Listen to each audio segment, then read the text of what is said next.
Kami persembahkan program Santapan Rohani, terjemahan dari Renungan Our Daily Bread.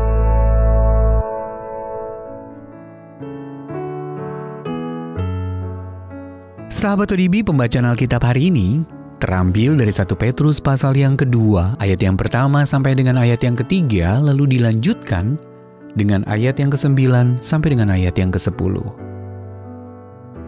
1 Petrus pasal yang kedua, ayat yang pertama sampai dengan ayat yang ketiga, lalu dilanjutkan dengan ayat yang ke-9 sampai dengan ayat yang ke-10.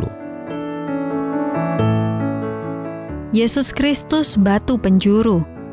Karena itu buanglah segala kejahatan, segala tipu muslihat, dan segala macam kemunafikan, kedengkian, dan fitnah. Dan jadilah sama seperti bayi yang baru lahir, yang selalu ingin akan air susu yang murni dan yang rohani, supaya olehnya kamu bertumbuh dan beroleh keselamatan, jika kamu benar-benar telah mengecap kebaikan Tuhan. Tetapi kamulah bangsa yang terpilih, imamat yang rajani, bangsa yang kudus, umat kepunyaan Allah sendiri, supaya kamu memberitakan perbuatan-perbuatan yang besar dari Dia yang telah memanggil kamu keluar dari kegelapan kepada terang-Nya yang ajaib. Kamu yang dahulu bukan umat Allah, tetapi yang sekarang telah menjadi umat-Nya, yang dahulu tidak dikasihani, tetapi yang sekarang telah beroleh belas kasihan. Ayat Mas Renungan hari ini terambil dari Amsal pasal yang ke-14 ayat yang ke-30.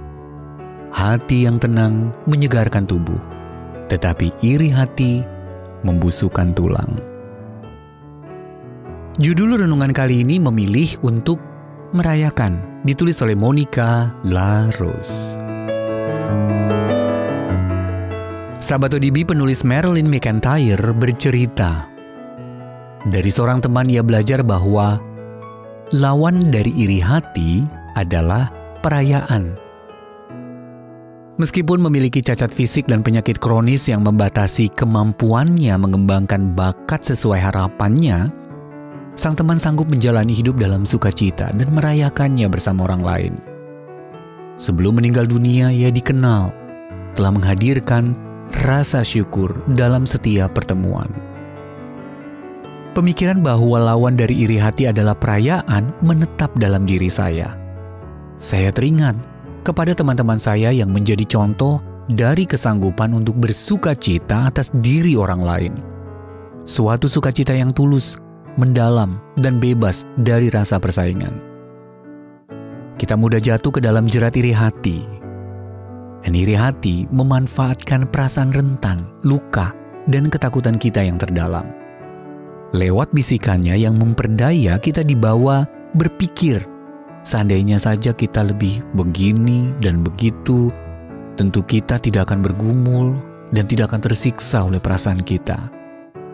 Namun sebagaimana para petobat baru, diingatkan Petrus dalam 1 Petrus pasal yang kedua, satu-satunya cara untuk membuang segala kebohongan yang dibisikkan rasa iri hati adalah dengan mengakarkan diri ke dalam kebenaran, yakni mengecap atau mengalami secara mendalam kebaikan Tuhan. Kita dapat saling mengasihi dengan segenap hati ketika kita tahu sumber sukacita kita yang sejati, yakni firman Allah yang hidup dan yang kekal. Kita dapat mengenyahkan setiap persaingan dengan mengingat siapa kita sebenarnya.